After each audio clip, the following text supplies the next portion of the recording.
Masa kampanye yang ditetapkan oleh Komisi Pemilihan Umum yang akan dimulai pada tanggal 28 November 2023 atau tinggal 5 hari lagi. Partai politik yang tergabung dalam Koalisi Indonesia Maju atau KIM membentuk Tim Kemenangan Daerah atau TKD Kota Palembang untuk pasangan calon presiden dan calon wakil presiden Prabowo Subianto, Gibran Rakabuming Raka.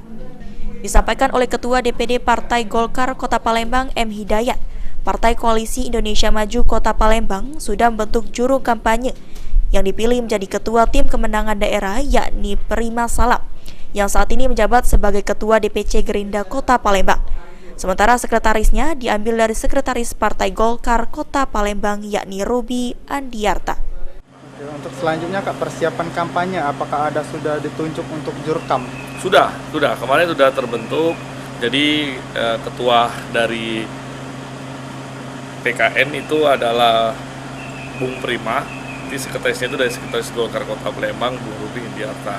Jadi nanti jurkam itu saya juga setelah ikut dalam PKN itu TKD jadinya tim kemenangan daerah masing-masing itu sudah terbentuk semua. Eki Saputra, PAL TV.